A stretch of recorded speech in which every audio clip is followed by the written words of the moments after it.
सहना भवतु सहनौ भुनक्तु सह वीर्यङ्करवावहै तेजस्विनावधीतमस्तु मा विद्विषावहै। ओम शांति शांति शांति। हरि ओम श्री गुरुभ्यो नमः। हरि ओम। உலகெல்லாம் உணர்ந்தோதற்கரியவன் நிலவுலாவிய நீர்மொழி அலகில் ஜோதியன் நம்பலத்தாடுவான் மலர்சிலம்படி வாழ்த்தி வணங்குவான்.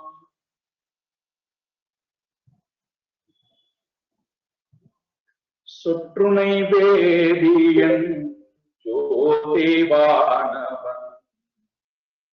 பொற்றுணை தீருந்தடி பொருந்த கை தொழ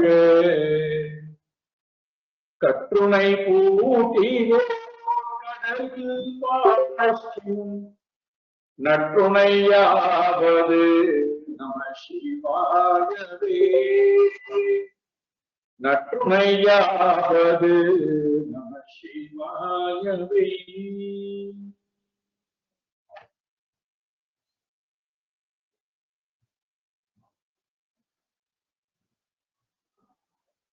கடந்த மாதம் நாம் பெரிய புராணம் என்கின்ற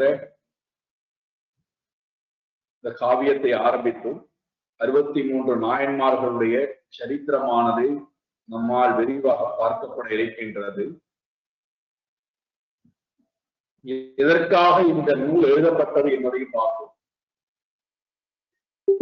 அகையிருளை சூரியன் நீக்குவதை புறையிருளை சூரியனுடைய ஒளி நீக்குகிறது.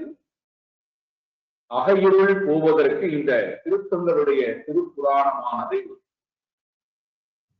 என்னால் இயற்றப்படுகின்றது, விரிவாக இயற்றப்படுகின்றது என்று சேக்கிழார் பெருமான் எழுதுகிறார். அதிலே நாம் முதல் நாயனாராக அதிபத்த நாயனாரை எடுத்துக்கொண்டோம்.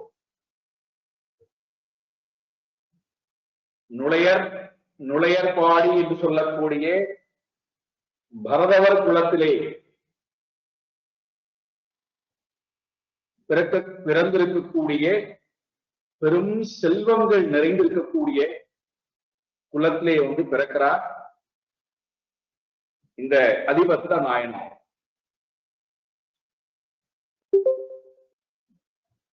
இவரை எப்படி அறிமுகப்படுத்துகிறார் நமக்கு சேக்கிழார் பெருமான் என்றால், அணையது ஆகிய அந்நுழைப்பாடியில் அமர்ந்து மனைவளம் கூலி நுழையர்தம் குலத்தினில் வந்தார். புனை இளம்பிறை முதியவர் அடித்தொண்டு புரியும் வினை விளங்கிய அதிபத்தர் என நிகழ் மேலோ. ரெக்கார்ட் ஆஃப்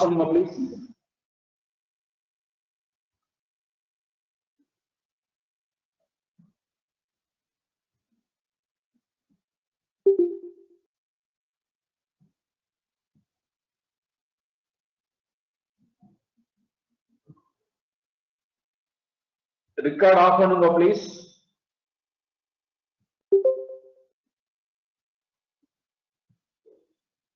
வீடியோ ஆஃப் பண்ண முடியும். ஒரு நிமிஷம் பாக்குறேன் சோமேஸ்வரி.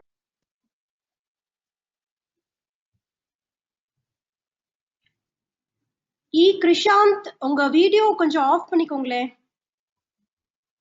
கிருஷாந்த்னு யார் ஜாயின் பண்ணிருக்கேன்?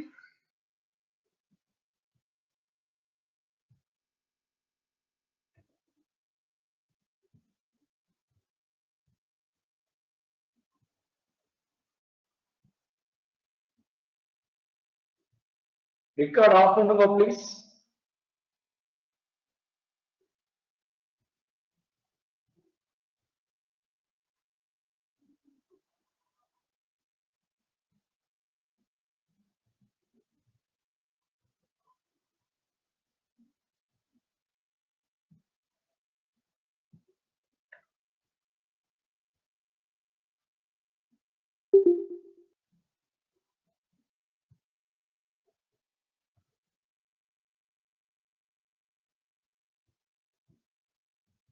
கிருஷாந்த் வீடியோ ஆஃப் பண்ணுக்குண்ணா. வீடியோ ஆன இல்லாட்டா எக்ஸிட் ஆயிடு. எக்ஸிட் ஆயிடு இல்லாட்டா. Okay, it's not meant for you பேரண்ட்ஸ்க்கு.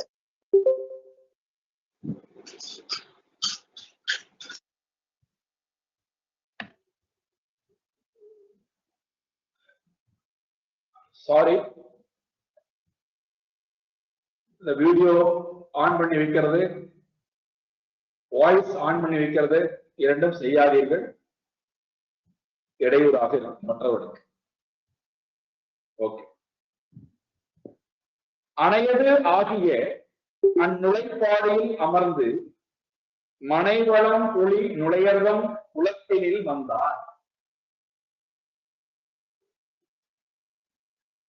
புனை விளம்பிறை உரியவர் அடித்தொண்டு புரியும் வினை விளங்கிய அதிபத்தர் என நிகழ் மேலோ. இந்த பாடலிலிருந்து 3 முக்கியமான விஷயங்கள் நமக்கு சேக்கிழார் பெருமான் கொடுக்க வருகிறார். ஒன்று, நுழையற்பாடியில் அமர்ந்து, நுழையற்பாடியில் அமர்ந்து என்றால் பரதவர் குலம், பரதவர் குலத்திலே இவர் பிறக்கிறார். மனை வளம் ஒளியும் நுழைய குலத்தினில் வந்தார். பரதவர் குலத்திலே பிறக்கிறார். இதிலிருந்து நமக்கு என்ன கிடைக்கிறது என்றால்,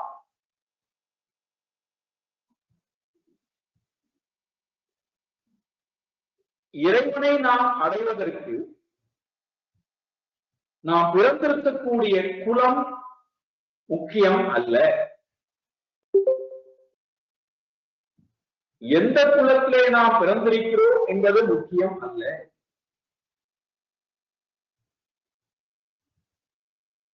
ஒரு குலம் என்று ஒன்று இருந்தது என்றால் அந்த குலத்துக்கு என்று ஒரு தொழில் என்பதும் இருக்கும்.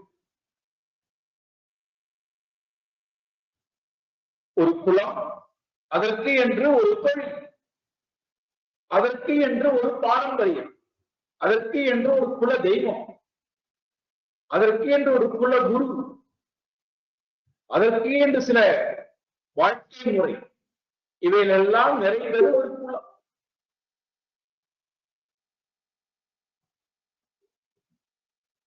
எந்த குலத்திலே நான் பிறந்திருக்கின்றேன் என்பது முக்கியம் அல்ல. என்ன தொழில் நான் செய்கிறேன் என்பதும் முக்கியம் அல்ல. என்னுடைய மனம் எங்கே இருக்கின்றது, எங்கே இருக்க போகின்றது, அதுதான் ரொம்ப முக்கியம்.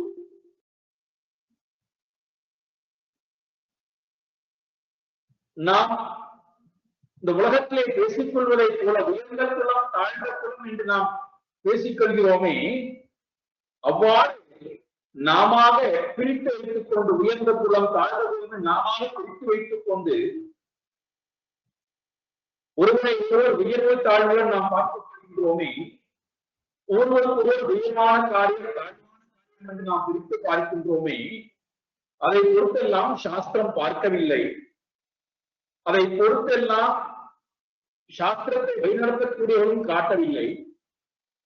அதை இயற்றிய இறைவனும் அதை காட்டவில்லை. பின்ன என்னடா, நான் எந்த குலத்திலே நான் தான் ஒரு குலத்தை தேர்ந்தெடுத்து பிறந்து வருகிறேன், அதற்கு என்று ஒரு தொழிலை செய்வதற்காக நான் தான் விருப்பப்பட்டு வருகிறேன். அவ்வாறு வந்த எனக்கு நான் செய்யக்கூடிய தொழிலோ நான் பிறந்திருக்கக்கூடிய குலமோ ரொம்ப முக்கியம் அல்ல. என்னுடைய மனம் இந்த 2 இடத்திலும், குலத்திலும் குலத்தொழிலும் இருக்கக்கூடிய இடத்திலே என்னுடைய மனம் எங்கே இருக்க போகிறது, எதை நாடும்.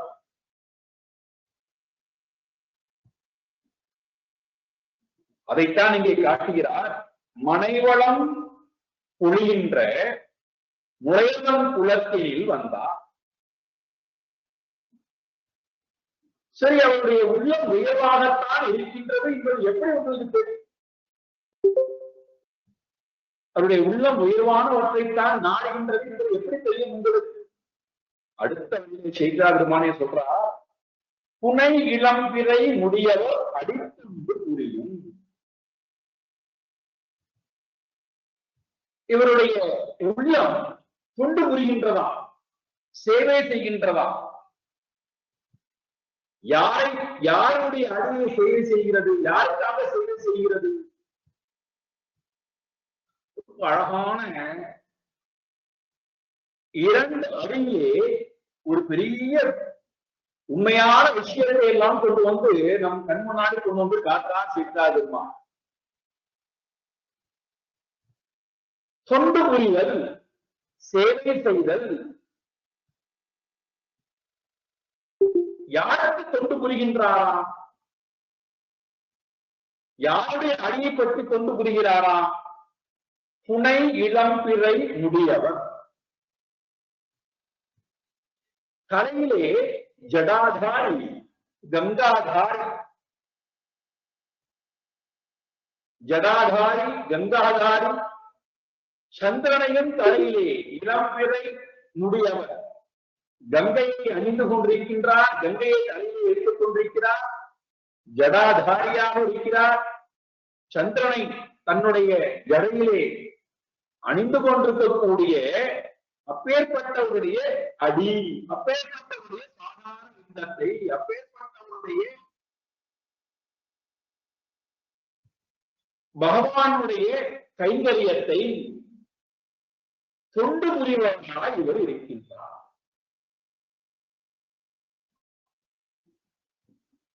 இதுதான் நமக்கு கிடைக்கக்கூடிய 2வது முக்கியமான விஷயம். இதை கீதையிலே பகவான் யஜ்ஞம் என்று சொல்லுகிறார். யஜ்ஞாத்தா கர்மணஹா அந்யத்ர கர்மணஹா கர்ம பந்தனா. யஜ்ஞத்தின் பொருட்டு உன்னுடைய வாழ்க்கையை அமைத்துக்கொள். நீ செய்கின்ற எல்லா காரியங்களையும் யஜ்ஞத்திற்காக செய், இறைவனுக்காக செய். இவரும் தன்னுடைய உள்ளத்தை இறைவனிடத்திலே வைத்து இறைவனுடைய அடியை மனதால் கட்டிக்கொண்டு தான் செய்கின்ற எல்லா செயல்பாடுகளையும் இறைவனுக்கு தொண்டாற்றுவதாக பாவித்து பண்றார். இதுதான் நமக்கு கிடைக்கக்கூடிய செய்தி. இறைவனை உள்ளத்தில் வைத்து இறைவனிடத்திலே ஆழ்ந்த பக்தி உடையவரால் தான் செய்யக்கூடிய தன் குலத்துக்காக உண்டான தொழில் என்று ஒன்று உண்டு அல்லவா? அந்த குலத்தொழிலேயே, அந்த குலத்தொழில் அனைத்தையுமே இறை தொண்டாக பாவித்து, இறைவனுக்கு செய்யக்கூடிய செயல்பாடாக பாவித்து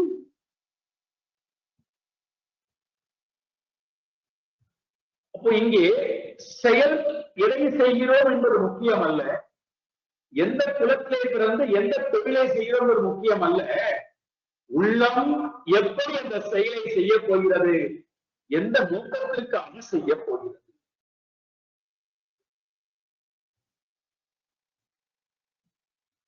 அதுதான் ரொம்ப ரொம்ப முக்கியமான ஒன்று. தொண்டு புரிதல், தொண்டாற்றுதல். யாருக்கு தொண்டு? புனை இளம்பிறை முடியவர் அடி. தொண்டு, தொண்டு புரியும். எதற்காக அவருக்கு தொண்டு பண்ணணும்? என்ன அவசியம் உள்ளது அவருக்கு தொண்டு பண்ணுவதற்கு? இறைவனுக்கு நான் எதற்காக தொண்டாற்ற வேண்டும்? உலகத்தில் இருக்கக்கூடிய மக்களுக்கு தொண்டாற்றணும் என்று சொன்னால் திருப்பி நமக்கு ஏதாவது செய்வார். இறைவனுக்கு நான் எதற்கு தொண்டாற்ற வேண்டும்?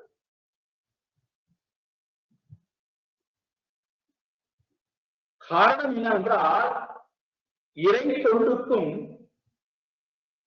உலகத்திலே நாம் செய்யக்கூடிய செயலுக்கும் நிறைய வித்தியாசம் இருக்கிறது.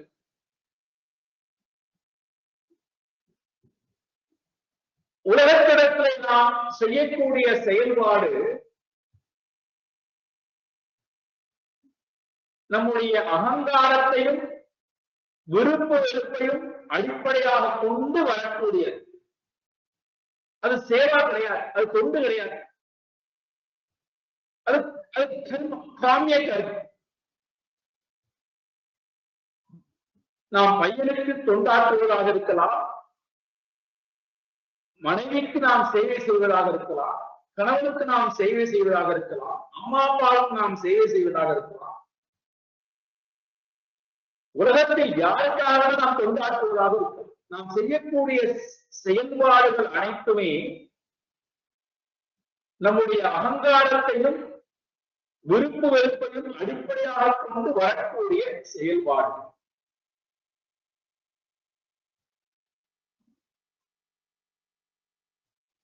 எதுவரைக்கும் நாம் அகங்காரத்தையும் விருப்பு வெறுப்பையும் அடிப்படையாக கொண்டு கொண்டாடுகின்றோமோ அந்த செயல்பாடுகளிலே எதிர்பார்ப்புகள் இருந்து கொண்டேதான் இருக்கிறது.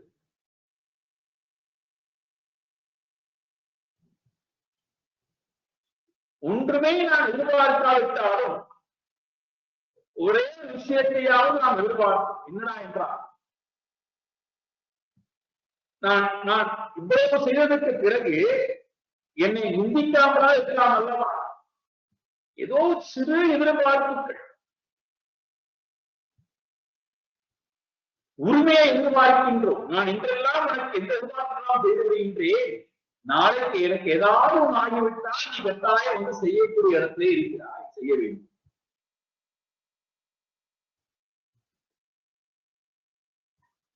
அப்ப நாம் செய்யக்கூடிய ஒவ்வொரு செயல்பாடுகளும் பிரதிபலனை எதிர்பார்த்துத்தான் செய்யப்படுகிறது.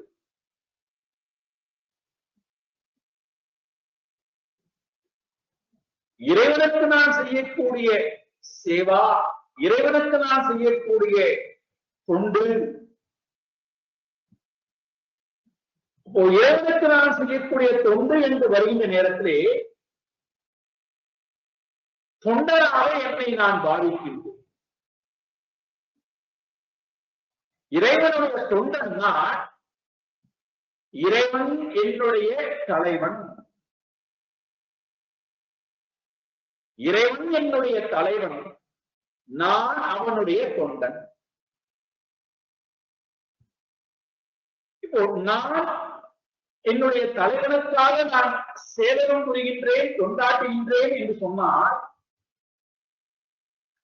எதற்காக கொண்டாடுகிறாய் கேள்வி. இறைவனுக்கு நீ எதற்காக கொண்டாடுகின்றாய், என்ன வேண்டும் உனக்கு இறைவனிடத்தில் இருந்து என்றால், இறைவனுக்காக நான் கொண்டாடக்கூடிய நேரத்திலே எனக்கு ஏற்படக்கூடிய லாபம், இறைவனுக்கு நான் கொண்டாடுவதன் மூலமா எனக்கு ஏற்படக்கூடிய லாபம் ஒன்று, என்னுடைய உள்ளத்துக்குள்ளே அன்பானது ஸ்புரிக்கிறது. அதை நாம் பக்தின்னு சொல்றோம். பக்தியானது சதா ஸ்புரித்துக் கொண்டே இருக்கிறது. அந்த பக்தி தான் உலகத்திடத்திலும் தொண்டாக மாறுகிறது. இறைவனுடைய அடியவர்களுக்கும் நான் கொண்டாடுகின்றேன் அப்படின்னு சொல்றோம். இறைவனுக்கு நான் செய்யக்கூடிய தொண்டு உலகத்தில் இருக்கக்கூடிய எல்லோருக்கும் தொண்டாக மாறுவதற்கு காரணம் என்ன? இறைவனத்தை நான் வைக்கக்கூடிய அந்த தொண்டன் பாவம் என்னிடத்திலே பக்தியை கொண்டு வருகிறது. அந்த பக்தியானது உலகத்திடத்திலே வருகின்ற நேரத்திலே அன்பாக மாறுகிறது.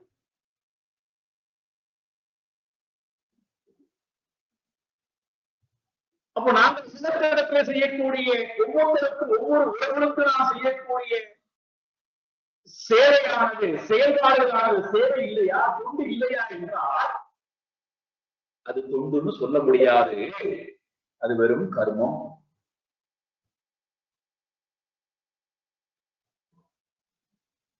எப்போது நாம் இறைவனுக்கு தொண்டாடுகிறேன் என்று நாம் நினைக்கின்றோமோ அப்போது அந்த பாவத்துடன் உயர்ந்தடத்தில் வந்து கணவனுக்கு செய்யக்கூடியதாக இருக்கலாம், மனைவிக்கு செய்யக்கூடியதாக இருக்கலாம், குழந்தைக்கு செய்யக்கூடியதாக இருக்கலாம், உற்றார்களுக்கு செய்யக்கூடியதாக இருக்கலாம், அம்மா அப்பா செய்யக்கூடிய பணியா இருக்கலாம், உலகத்தில் எல்லா ஜீவராசியும் செய்யக்கூடிய பணியாக இருக்கலாம். எல்லா ஜீவராசிக்கும் நான் செய்யக்கூடிய செயல்பாடானது எப்பொழுது தொண்டாக மாறுகிறது என்றால், எப்பொழுது நான் இறைவனுக்காக செய்கிறேன் என்கின்ற அந்த பாவத்துடன் செய்கின்றேனோ, அப்போ உலகத்தில் நான் எல்லா ஜீவராசியும் செய்யக்கூடிய செயல் தொண்டு என்று சொல்ல முடியுமே தவிர, உலகத்தில் இருக்கக்கூடிய ஜீவராசியில் நான் செய்யக்கூடிய செயல்பாடுகளை தொண்டு என்று சொல்ல முடியாத காரணம், நான் இறைவனுக்காக செய்யாத காரணம், இறைவனை நினைத்துக் கொண்டே செய்யாத காரணம்.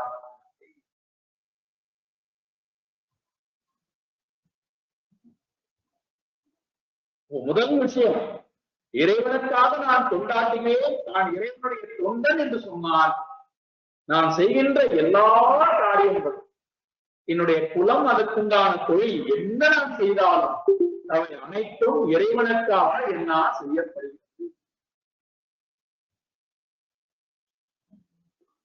இதனுடைய சிறப்பு என்ன அப்படின்னா, நான் ஒரு சிறு காரியத்தை செய்தாலும் இறைவனுக்காக செய்வேன், இறைவனை நினைத்துக் கொண்டே செய்வேன். அப்ப என்ன எனக்கு லாபம் வருகிறது என்றால், இறை ஆராதனைக்கு என்று ஒரு தனியான நேரம்,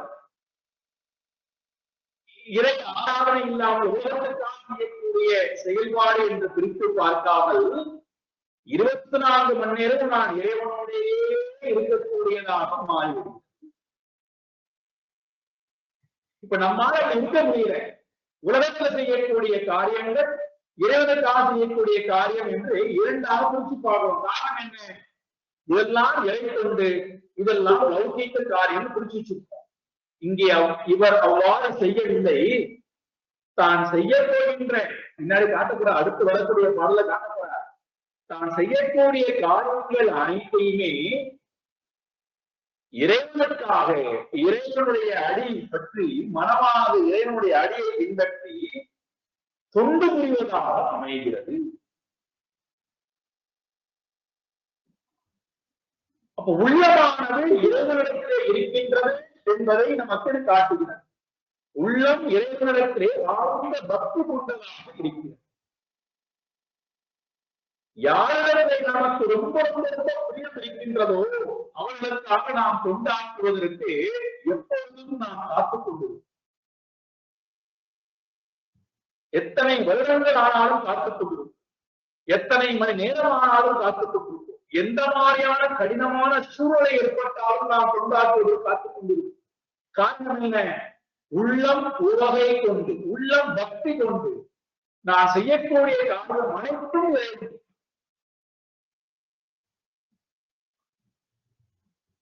இப்ப நம்முடைய உள்ள எப்படி இருக்கு அப்படின்னா,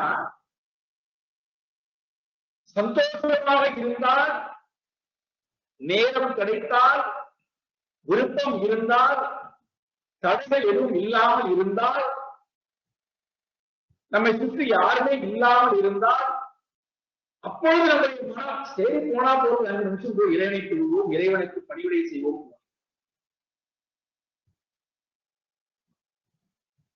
தடைகள் வந்துவிட்டது, அந்த தடைகள் வருவதை போல தெரிகிறது, இடையூறுகள் ஏற்படுவதை போல ஒரு சூழ்நிலை வருகிறது, கஷ்டங்கள் இருக்கிறது, சுற்றி மக்கள் இருக்கிறார்கள், நான் செய்யக்கூடிய காரியத்தை எல்லோரும் பார்க்கிறார்கள், எல்லோரும் விமர்சனம் செய்கிறார்கள் என்பதை போல இருந்தால், முதல்ல நான் விசர்ஜனம் பண்ணுவது என்னுடைய மனதிலிருந்து இறைவனுடைய ஸ்மரணை, இறைவனுக்காக நான் ஆற்றக்கூடிய தொண்டை நான் மறந்து விடுவேன்.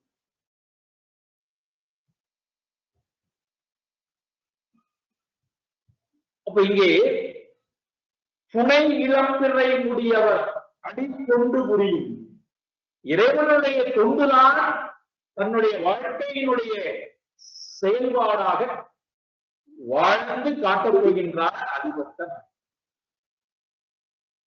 அப்ப இந்த தொண்டாற்றுவதனால கிடைக்கக்கூடிய முதல் லாபம், மனம் சதாசிரமத்தாலும் இறைவனிடத்தை ஆழ்ந்த பக்தி கொண்டதாக இருக்கிறது.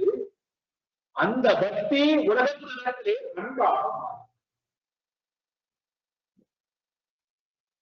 அப்ப என்ன ஆகுதுன்னா, அன்பினுடைய தன்மையும் பக்தியினுடைய தன்மையும் எந்த எதிர்பார்ப்பும் இல்லாமல் தன்னால் எவ்வளவு முடியுமோ அத்தனையும் கொடுத்து கொண்டே இருக்கும் தன்மை படைத்ததாக இருக்கும். எதையும் யாரிடத்திலிருந்தும் எதிர்பார்க்காமல் அன்பை மட்டுமே கொடுத்து கொண்டிருக்கிறது. அன்பினுடைய வழிபாடுதான் கொண்டாடுதல். ஒரு வேளையிலே நமக்கு ரொம்ப அன்பு இருக்கின்றது என்பதை எப்படி நான் வெளிக்காட்டுவது? செயல்பாட்டின் மூலமாக.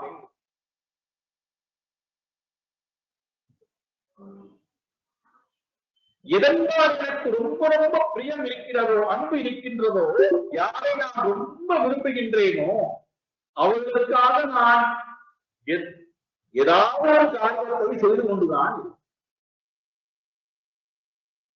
ஒருவேளை என்னுடைய இலக்கு இறைவனாக இருந்தால், இறைவன் தான் என்னுடைய வாழ்க்கையின் விலக்காக இருந்தால், இறைவனுக்காக நான் கொண்டாடுகிறேன் என்று சொன்னால் அந்த தொண்டினுடைய பாவம் உலகத்திடத்திலும் எல்லா ஜீவராசிகளுக்காக. அப்ப நான் தனித்தனியா பிரிச்சு பார்க்க மாட்டேன். அம்மாவுக்கு செய்கிறேன், அப்பாவுக்கு செய்கிறேன், மனைவிக்கு செய்கிறேன், கணவனுக்கு செய்கின்றேன், குழந்தைகளுக்கு செய்கின்றேன், நண்பர்களுக்கு செய்கின்றேன், பக்கத்து வீட்டுக்காரர்களுக்கு செய்கின்றேன், பிடித்த மாணவர்களுக்கு செய்கின்றேன், என்னுடைய நாட்டுக்கு செய்கின்றேன், என்னுடைய சமூகத்துக்கு செய்கின்றேன், என்னுடைய குலத்துக்கு செய்கின்றேன் என்று யாரிடத்திலும் இந்த மாதிரியான வேத பாவம் இல்லாமல் நான் செய்கின்ற காரியம் அனைத்தும் இறைவனுக்கு.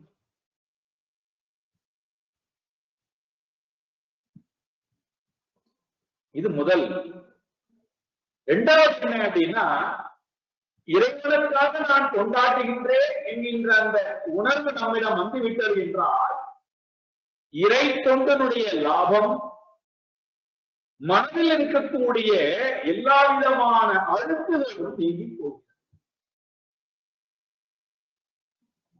மனம் எல்லா அழுக்குகளில் இருந்தும் விடுபட்டு மனம் தூய்மையான தன்மையை பெறுகிறது. இது இரண்டாவது லாபம்.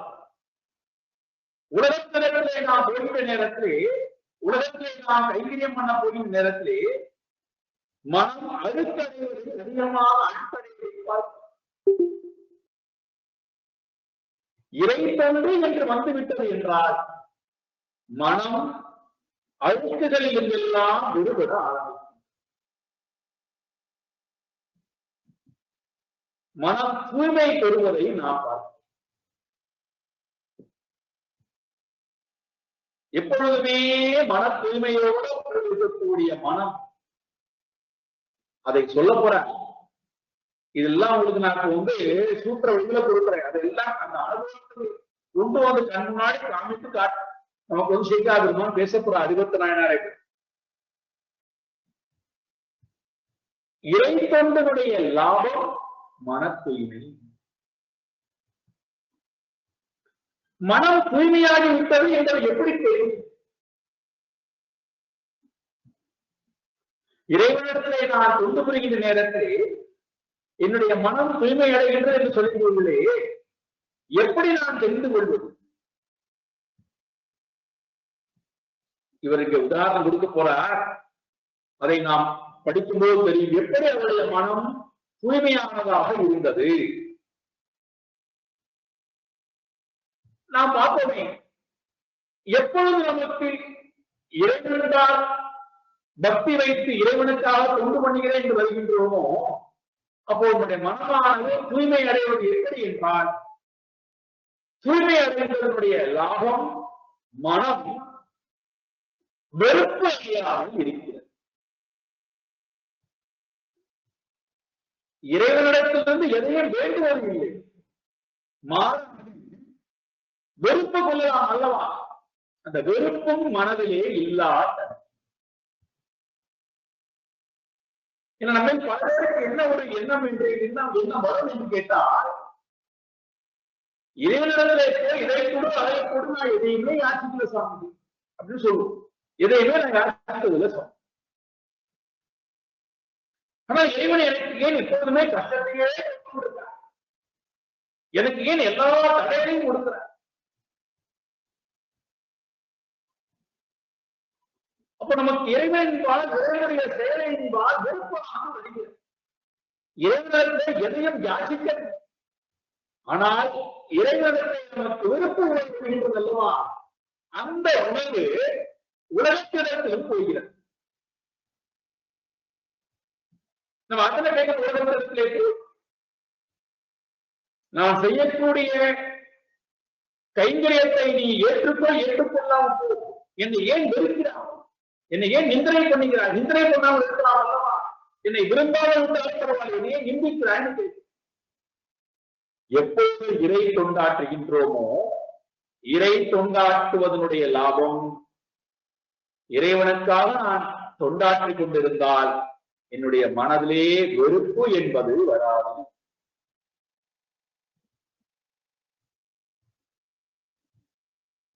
இறைவனின்பாலும் வெறுப்பு இல்லை, இறைவனுடைய அடியவர்களின்பாலும்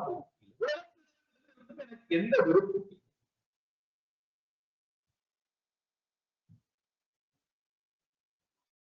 அதனாலதான் எப்படி பாடுறார் பாருங்கள் அப்பர் சுவாமி. சமண மதத்தவர்களோடு சேர்ந்து அவரை 4 விதமான கஷ்டத்தை கொடுத்து கடைசியாக இருக்கக்கூடிய கஷ்டம், அவரை கல்லுல, அவருடைய முதுகுல கல்லை கட்டி கடலுக்குள்ளே கொண்டு தள்ளுகிறார்கள். இப்போ ஒரு உண்மையிலேயே நான் இறைவனை தொழுகின்றேன், இறைவனுக்கு இவ்வளவு பெரிய கஷ்டத்தை கொடுக்கின்றானே, இது சரியான, இது நியாயமான முறையான தர்மமா அப்படின்னு கேட்டுக்கணும் அல்லவா.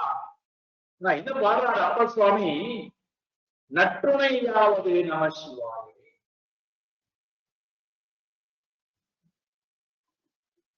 என்னை கொண்டு போய் கடவுள் போடு, கல்ல கட்டி கடவுள், சொற்றுணை வேதியின் ஜோதிவானவன் பொற்றுணை திருந்தடி பொருந்த கைத்து கற்றுணை கூட்டிவோ கடலில் பாய்ச்சு நற்றுணையாவது நம சிவாய. என்னை கொண்டு போய் கடல, என் முதுகலை கடலை கட்டி என்னை கொண்டு போய் கடலில் பாய்ச்சு, அந்த அந்த கல்லால் என்னை ஒன்றும் செய்துவிட முடியாது, அந்த கல்லால் என்னை கடலுக்குள்ளே அழைத்து விடாது, காரணம் நற்றுணையாவது, நல்ல துணை நம சிவாயவே. அப்போ மனதிலே சிறிதளவு கூட வெறுப்பு இல்லாத இறைவனுக்கு தெரியும் எனக்கு என்ன கொடுக்க வேண்டும் என்று, இறைவனுக்கு தெரியும் எனக்கு எதை கொடுக்க கூடாது என்று, இறைவனுக்கு தெரியும் என்னை எப்படி வழிநடத்த வேண்டும் என்று, இறைவனுக்கு தெரியும் என்னை எப்படி பாதுகாக்க வேண்டும் என்று. எப்போது நான் அவனுடைய அடித்தொண்டாக என்னுடைய மனதால் நான் தயாராகி விட்டேனோ, உடலால் நான் தயாராகி விட்டேனோ, அப்போது என்னுடைய உள்ளம் வெறுப்பில் இருந்து விடுபடுகிறது.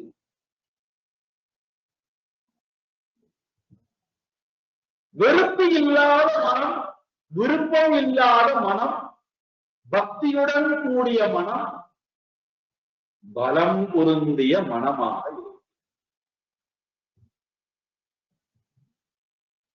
இறைவனுக்கு தொண்டாற்றக்கூடியவர்களுடைய உள்ளம் பலம் பொருந்திய உள்ளமாக மாறும். பலகீனமான மனதில் தான் வெறுப்பு வருகிறது, விருப்பங்கள் வருகின்றன, பற்றுதல் வருகிறது, கோபதானங்கள் வருகிறது, அழுகை வருகிறது.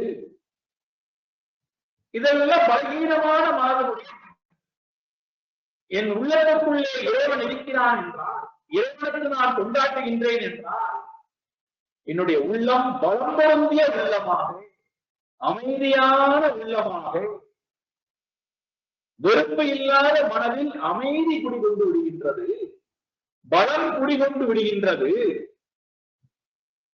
எப்பொழுது மனதிலே வெறுப்பு இல்லையோ அப்போது மனமாக, அமைதியான மனமாக, இன்னும் அதிகமான ஈடுபாட்டுடன் கூடிய மனமாக, இறைவனை ஆழ்ந்து நேசிக்கக்கூடிய மனமாக மாறிவிடும்.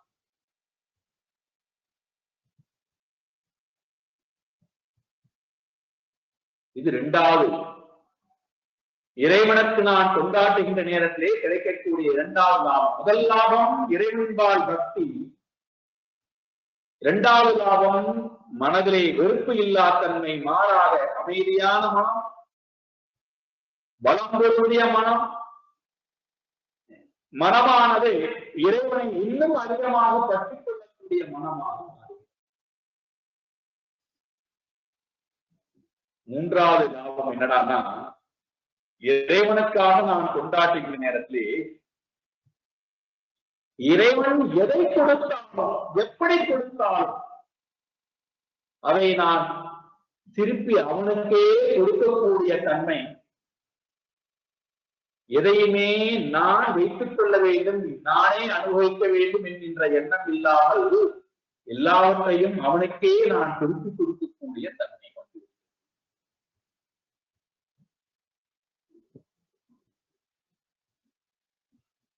எனக்கு எதெல்லாம் உயர்வோ அதைத்தான் கொடுக்கின்றான். கொடுத்ததை நான் அனுபவிக்காமல் அவனுக்கே திருப்பி கொடுத்து விடுகின்றேன். இது எதை காட்டுகிறது என்று சொன்னால், எல்லாவற்றையும் அர்ப்பணிக்கக்கூடிய உள்ளம், உடலை அர்ப்பணித்து, உள்ளத்தை அர்ப்பணித்து, அகங்காரத்தையும் மமகாரத்தையும் அர்ப்பணித்து, மனமானது சதாசிவகாலம் இறைவனுடைய ஒன்று கலக்கக்கூடிய, இறைவனையே ஸ்மரித்துக் கொண்டிருக்கக்கூடிய, இதை நீங்கள் ஞானம் எடுத்துக்கொண்டாலும் அல்லது இறைவனையே மனம் சதாசிவகாலம் ஸ்மரித்துக் கொண்டே இருக்கக்கூடிய தன்மையை எடுத்துக்கொண்டாலும் அதற்கு தூண்டுகோலாக அமையக்கூடியது இறைவன் கொடுக்கின்றவற்றை இறைவனுக்கே நான் கொடுத்து விடுகின்றேன். எனக்கு இறைவனுடைய பொருளை தேவையில்லை. இறைவனுடைய ஸ்மரணை, இறைவனுடைய வாழ்தல் என்பதுதான் எனக்கு.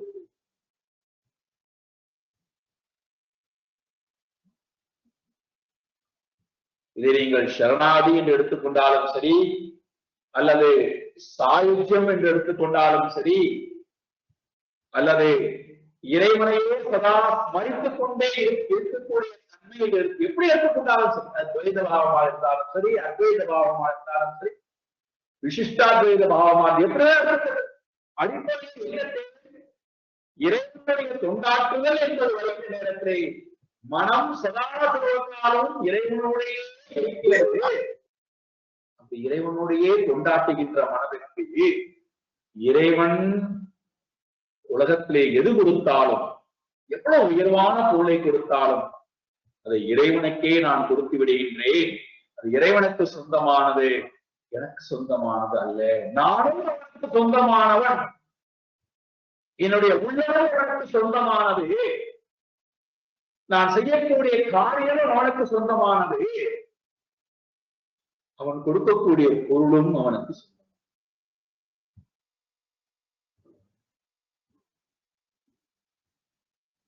இந்த மூன்று விதமான லாபம், இந்த மூன்று விதமான சிறப்பு நாம் இங்கே பின்னாடி அடுத்தடுத்து வரக்கூடிய பாடல்கள்ல பார்க்க போயிருக்கோம். அதை இங்கே சேக்கிரா பெருமான் நமக்கு சொல்லாமல் எப்படி சொல்லிட்டார்? பரதவர் குலத்திலே பிறந்த அதிபத்த நாயனார் அந்த குலத்தினுடைய மேன்மையை, அந்த குலத்தினுடைய உயர்வை எண்ணி அந்த குலத்தில் இருக்கக்கூடிய மக்களை எல்லோரும் உய்விக்க வேண்டி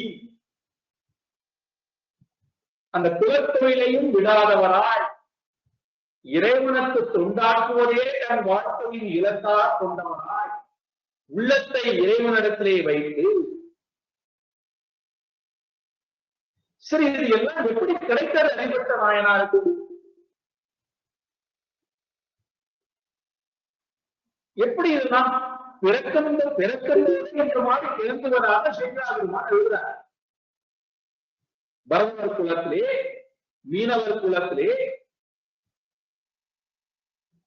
பகவானை மனதிலே ஸ்மரித்துக் கொண்டு தொண்டாற்றக்கூடியவராக பிறந்தாரே, பிறந்து வந்தவரை எப்படி தெரிந்தது? இந்த மாதிரியாக தொண்டாற்றக்கூடிய தன்மை உடையவராக இருக்கிறார். இப்படி எழுத முடியுங்களா? எப்படி தெரிந்தது அவருக்கு? கடைசியில் ரொம்ப அழகா முடிக்கிறார் பாருங்கள். வினை விளங்கிய அதிபத்தர் என நிகழ் மேலோ. வினை விளங்கிய அதிபத்தர் என நிகழ் மேலோ. மேலும் சான்றோனாக விளம்புகிறார். சிரேஷ்டன் என்று சொல்லுவோம், சிரேஷ்ட புருஷன் மேலோனாக, இந்த புறத்திலே மேலோனாக விளம்புகிறார். எப்படி மேலோனாக வந்து தோன்றினாரா? எதிரடிப்படையிலே மேலோனாக வந்து அந்த குலத்தை பிறக்கிறார். இங்கே ரொம்ப அழகான முக்கியமான விஷயத்தை சேகர பெருமான் சொல்றார். வினை விளங்கிய அதிபத்தர் நல்வினையினுடைய பயனின் காரணத்தினாலே, நல்வினையினுடைய பயனின் காரணத்தினாலே, நாம் இந்த பிறவியிலே அனுபவித்துக் கொண்டிருக்கக்கூடிய, அனுபவிக்க போகின்ற எல்லா விதமான அனுபவங்களும் ஏற்கனவே நாம் செய்த நல்வினையின் காரணத்தினாலும் தீவினையின் காரணத்தினாலும் இப்பொழுது இந்த பிரிவிலே நாம் அனுபவித்துக் கொண்டிருக்கக்கூடிய அனுபவங்கள் நம்மால் சந்திக்கப்பட்டு அனுபவித்துக் கொண்டிருக்கப்படுகிறது.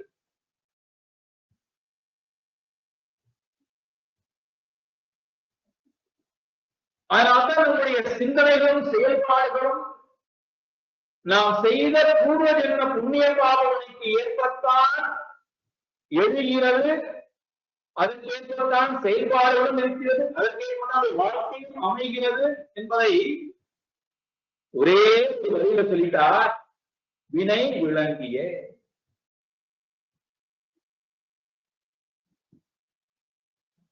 எத்தனையோ விதமான மக்கள் ஒரு குலத்தை பிறக்கிறார்கள் என்றால் எல்லோருக்கும் ஒரே மாதிரியான சிந்தனை வருவதில்லை என்பதையும் பார்க்க.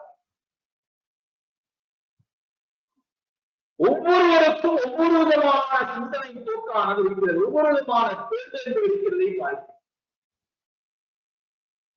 எதன் அடிப்படையில் வருகின்றன? நல்வினை பயனின் காரணத்தினாலே. அப்ப ஒருவேளை நான் பிறந்து வளர்ந்தோடு இறைவனை பற்றின சிந்தனையை நான் போன பிறவிலே ஜென்மாந்திரங்களாக பிறவிலே விதைத்திருந்தால் இந்த பிறவியிலே அது தொடர்ந்து நகரும், அது தொடர்ந்து வரும். இந்த பிறவியிலே எனக்கு நான் எவ்வளவு முயற்சிகளுக்கும் வரவில்லை என்றால், மற்றவர்கள் எவ்வளவுதான் எனக்கு நல் விஷயத்தை காண்பித்தாலும் என்னால் ஈடுபட முடியவில்லை என்றால், என்னுடைய பூர்வ ஜென்மத்தினுடைய பிறவியிலே அதற்குண்டான பலனை நான் சேர்த்து வைக்காமல் இருந்திருக்கிறேன் என்பதை புரிந்து கொள்ளலாம்.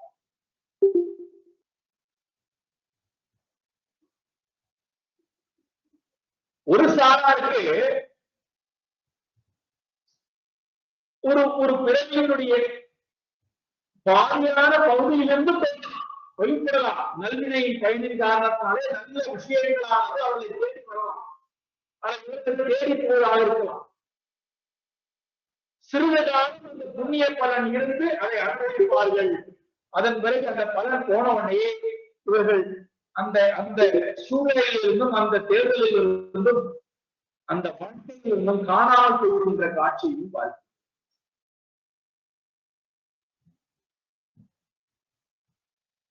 ஒரு சாரார் இறக்கும் தருவாயில் இருந்த ஒரு வாழ்க்கை முறையை தேடி வருவார்கள். ஒரு சாராருக்கு அப்பப்போ வந்து பேசக்கூடியதாக அமைகிறது. ஆனால் ஒருவன் பிறந்ததிலிருந்து இறக்கின்ற வரைக்கும் இதே சிந்தனை போக்குடனேயே ஒருவன் எவ்வளவு தடைகள் வந்தாலும், எவ்வளவு வெளியூர்கள் வந்தாலும், எவ்வளவு எதிர்ப்புகள் வந்தாலும், எவ்வளவு கஷ்டங்கள் வந்தாலும், எவ்வளவு உடல் உபாதைகளால் துன்பப்பட்டாலும், எவ்வளவு பண கஷ்டம் மன கஷ்டம் என்ன இருந்தாலும் அதிலிருந்து நழுவாதவனாய் பேராதவனாய் வலுவாதவனாய் கீழே விழுந்தாலும் எழுந்து கொண்டு தொடர்ந்து ஒருவன் இந்த இறை தொண்டாட்டை கொண்டு இறைவனை சிந்தித்துக் கொண்டே நகர்ந்து வருகிறான் என்றால் அதற்கு அவனுடைய நல்வினை பயன் ரொம்ப ரொம்ப முக்கியமானதாக இருந்து அவனை வழிநடத்துகிறது.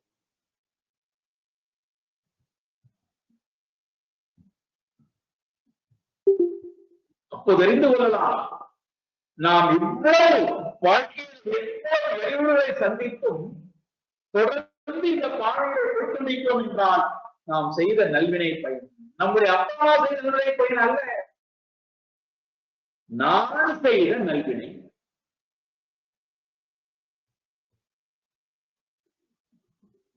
ஒவ்வொருவரும் அவரவர் அந்த நல்வினை பயனை செய்திருந்தால் மட்டும்தான் அந்த அனுபவத்தை தொடர்ந்து அனுபவிக்க முடியுமே தவிர,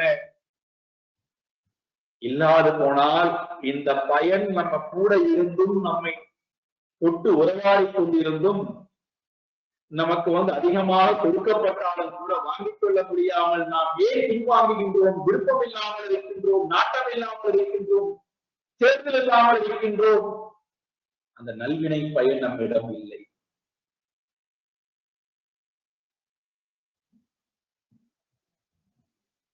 இவருக்கு மூணாவது விஷயம், முக்கியமான விஷயம், பரதவ குலத்தை பிறந்தவர் மட்டுமல்ல, உள்ளம் சதா பருவகாலம் இளம் பிறை கொண்டிருக்கக்கூடிய பகவானுடைய அடியவே தொண்டாற்றக்கூடியவராக இருந்திருக்கிறார். மூன்றாவது நல்வினை பயனின் காரணத்தினாலே அந்த குலத்திலே மேலோனாக வந்திருக்கும். தானும் அந்த நல்வினை பயனுக்கு ஏற்ப சதா இறை தொண்டாற்றியவராய் அந்த குலத்தில் இருக்கக்கூடிய மற்றவர்களையும் அந்த கொண்டாட்டுவதற்குண்டான வழியை அமைத்துக் கொண்டும் இருக்கக்கூடியவராய்.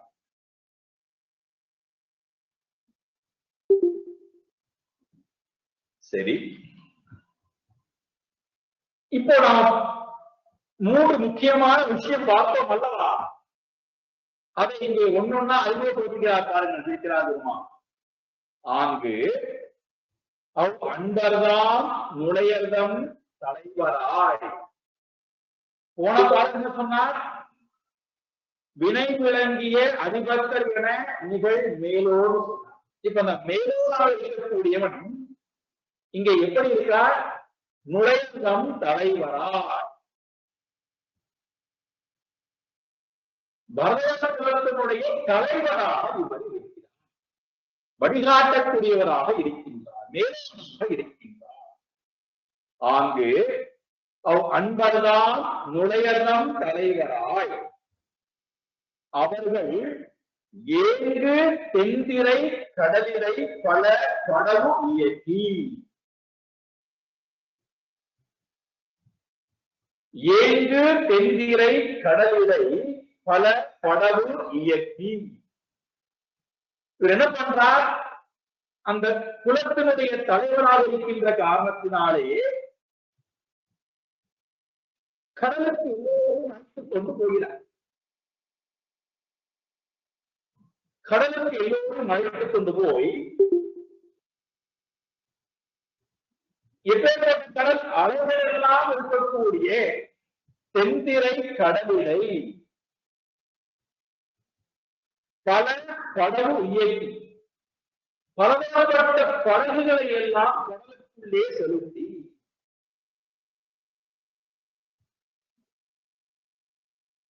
என்ன செய்கிறார்? பாங்கு சூழ்வலை வளைத்து மீன் படுத்து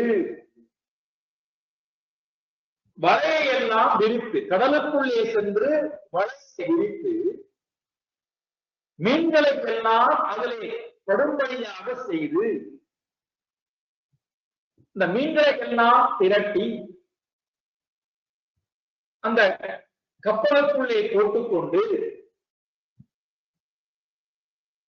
கரைக்கு வந்தவராய் பாங்கு சூழ்வலை வளைத்து மீன் படுத்து முன் குவிக்கும். வியாபாரத்துக்கு வரக்கூடிய வியாபாரிகள் முன்னாடி பெரிய மீன் குவியலை எல்லாம் சேர்த்து வைத்து ஒரு பெரிய மனைவி கூட குவித்து வைக்கப்பட்டதாக விதவிதமான வண்ணத்துடன் விதவிதமான குணத்துடன் விதவிதமான மீன்களை எல்லாம் குவியலாக சேர்த்து வைத்து ஓங்கு பல்குவை உழப்பிட உடையராய் உயர்வார். அந்த மீன்களை எல்லாம் வியாபாரம் செய்யப்படுகிறது. 18 விதமான மொழிகள் பேசக்கூடியவர்கள் இங்கே வருகிறார்கள் என்று பார்க்கிறோம். 18 விதமான தேசத்திலிருந்து வரக்கூடியவர்கள் இந்த மீன்களை எல்லாம் வாங்கிக் கொண்டு அதற்குண்டான செல்வத்தை எல்லாம் கொடுத்து விட்டு ஓங்கு பல்குவை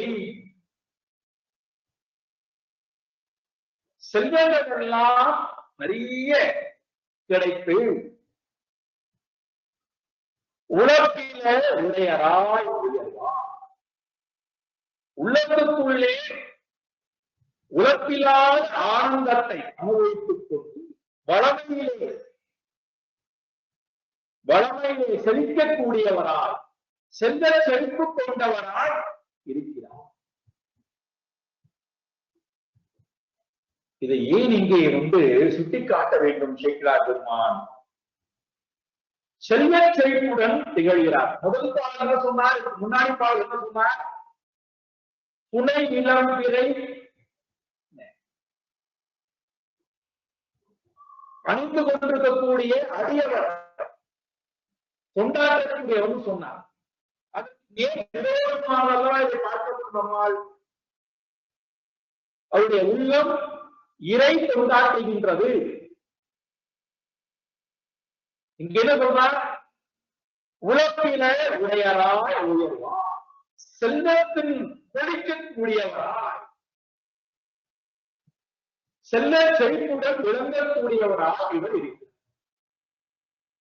அப்போ அவருடைய குலத்தொழில் மீன்களை எல்லாம் சேகரித்துக் கொண்டு வருதல். அப்போ குலத்தை காமிச்சுட்டார், குலத்தொழில் பண்றார், அதை கொண்டு வந்து வியாபாரமும் செய்யறார். அதிலிருந்து வரக்கூடிய செல்வம்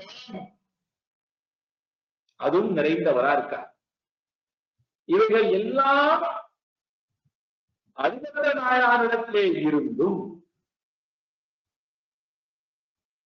செல்வங்களால் மனமானது இறை கொண்டாட்டுவதிலிருந்து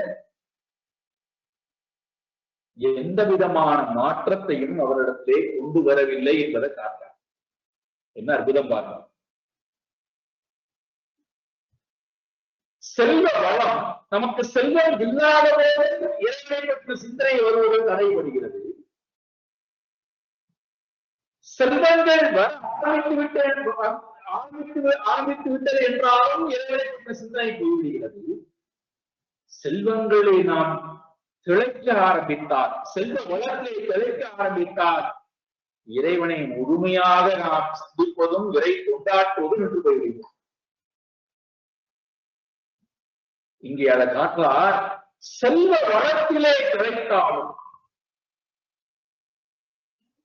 மீன்கள் குவியல் குவியலாக முன்னாடி விழுந்து அது வியாபாரம் செய்யப்பட்டு அதன் முன்னால் எவ்வளவு பணம் வந்தாலும் அந்த செல்வ வளத்தால் மயங்காதவராய், மோகம் கொள்ளாதவராய், கர்வம் கொள்ளாதவராய், இறை தொண்டாற்றுவதிலிருந்தும் மனமானது விடுபடாதவராம், கொஞ்சம் கூட இறை பக்தியிலே குறைவு இல்லாதவராய் அதிபத்த நாயனார் இருக்கிறார் என்பதை இதன் மூலமா நம்ம பார்க்கலாம். நம்ம பார்த்தோம் அல்லவா, எப்பொழுது இறை தொண்டாற்றுகின்றோமோ அப்பொழுது நமக்கு மனம் உறுதி பெறுகிறது என்று, மன தூய்மை பெற்று மனம் அமைதி அடைந்து மனம் உறுதி பெறுகிறது. செல்வங்கள் எனக்கு எவ்வளவு விழுந்தாலும் செல்வத்துக்கு பின்னாடி என்னுடைய மனம் போகாமல் அந்த செல்வத்துக்கு எல்லாம் நாயகனாக இருக்கக்கூடிய இறைவன் பின்னாடி என்னுடைய மனமானது சென்றால் அதுதான் உண்மையான பக்தி, அதுதான் உண்மையான தொண்டு, அதுதான் உண்மையான வாழ்க்கை முறை. காரணம் என்ன? இந்த இந்த இந்த வரியின் மூலமாக பின்னாடி வரக்கூடிய பாடலுக்கு ரொம்ப அழகான தீய போடுற செல்வங்கள் அதிகமாக உள்ளத்துக்குள்ளே ஒரு எந்த விதமான மாற்றமும் மனதுக்குள்ளே ஏதாவது மாற்றம், சந்தோஷம், மன நிறைவு செல்வத்தினால உண்டாடா? அது இல்லையா? காரணம் என்ன? இறை தொண்டாட்டுகின்ற நேரத்திலே செல்வங்கள் தன் முன்னாடி கொட்டி கிடந்தாலும் அது எந்த செல்வங்களா இருக்கலாம், செல்வங்களால் எந்த விதமான மாற்றமும் மனதிலே ஏற்படாது. செல்வங்கள் போனாலும் எந்த மாற்றமும் ஏற்படாது. மனம் இறைவனையே பற்றி கொண்டு இறை ஆனந்தத்திலேயே திளைத்துக் கொண்டிருந்தால் மனதுல வேற எந்த சிந்தனையும் இருக்காது. அந்த ஒரு சிந்தனையோட கூடியவரால் அறிவத்த நாயனார் இருக்கிறார். அது எப்படி உங்களுக்கு தெரியும்? அது எப்படி உங்களுக்கு தெரியும்? அடுத்த பாடல் அவரே சொல்லிட்டாரு பாருங்க. முட்டியில் மீன், முட்டியில் மீன். முட்டியில் என்றால் தடையில்லாத மீன்களானது நிறைய வருதான். ஒவ்வொரு நாளும் போகிறார்கள், அல்லது வாரத்துக்கு 2 நாட்கள் 3 நாட்கள் போகிறார்கள். எப்பொழுதெல்லாம் போகிறார்களோ அப்பொழுதெல்லாம் தடையில்லாத மீன்களுடைய வரத்து அதிகமாக இருக்கும்.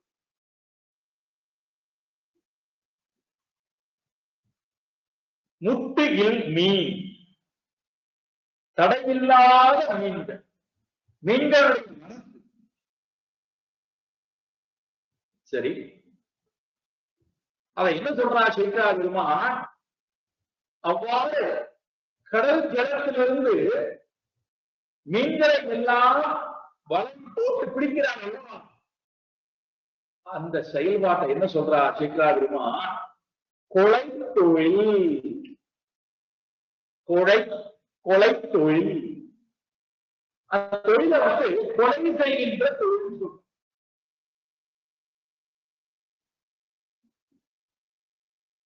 பரதவருடைய குலமானது மீன்களை எல்லாம் போய் கடலில் இருந்து சேகரித்துக் கொண்டு வரக்கூடிய தொழிலா இருந்தால் கூட அதை ஏன் சொல்லணும் என்றால், ஜலத்திடத்திலிருந்து மீன்களை எடுக்கின்ற காரணத்தினால் அதனுடைய இருப்பிடத்தை ரசிக்கிறது. அந்த இருப்பிடத்திலிருந்து ஒன்றை நாம் அகற்றுவோம் என்றால் அது அந்த ஜீவனை துன்புறுத்துவதான அர்த்தம். ஜலத்திலேயே பிறந்து ஜலத்திலேயே வாழக்கூடிய தர்மம் பொருந்தியது மீன்கள். ஜலத்திலிருந்து நாம் அதை அற்றப்படுத்தும் என்றால் அது அந்த ஜீவனை கொள்ளுவதாக ஆகிறது. ஆகினாலே கொலை தொழில்.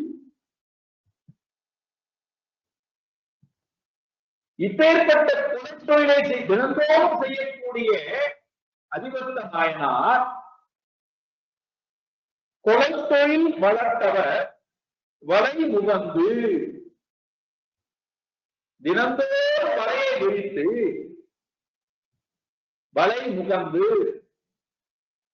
பட்ட மீன்களில் ஒரு தலை மீன் படுதோடும். நிறைய மீன்கள் எல்லாம் வருகிறது, லட்சக்கணக்கான மீன்கள் வந்து தூங்கிறது. அவ்வாறு வரக்கூடிய மீன்களிலே ஒரு தலை மீன் படுதோடும். ஒரு தலை மீன். தலை மீன் என்றால் மேன்மையான மேன்மை பொருந்திய மீன்களிலேயே சிறப்பு வகையாக இருக்கக்கூடிய மேன்மையான உயர்வான அந்த மீனை கொண்டு போய் வியாபாரம் செய்தால் லட்சங்களில பணம் கிடைக்கும். அப்பேற்பட்ட விலை மதிப்பிட முடியாத ஒரு உயர்ந்த மீனை, சிறப்புடைய மீனை ஒரு தலை மீன் படுதோறும் என்ன பண்றாராம் இவர்?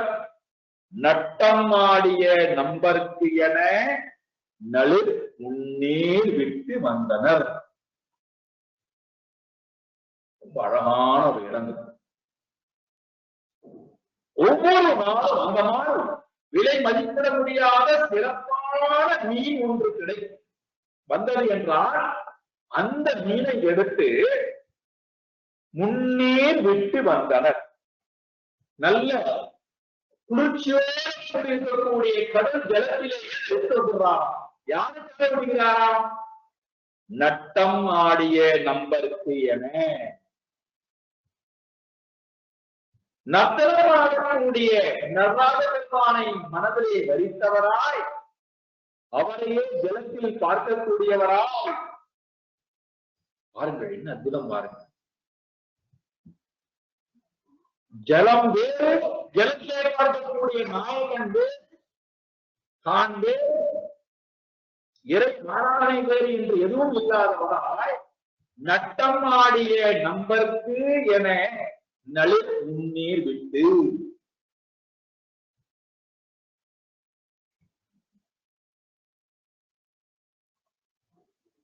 கடைசியில முடிக்கிறார் ரொம்ப அழகா. இந்த மீனை விடுகின்றாராம். விடாத அன்புடன் என்றும் இருப்பார், விடாத அன்புடன் என்றும் இருப்பார். இதை நாம் விரிவாக பார்க்க வேண்டும். நாளை பார்ப்போம். ஓம் பூர்ணமத பூர்ணமிதம் பூர்ணாத் பூர்ணமுதச்யதே பூர்ணஸ்ய பூர்ணமாதாய பூர்ணமேவாவசிஷ்யதே. ஓம் சாந்தி சாந்தி சாந்தி. ஹரி ஓம் ஸ்ரீ குருப்யோ நமः. ஹரி ஓம். ஹரி ஓம் சோமேஸ்வரி.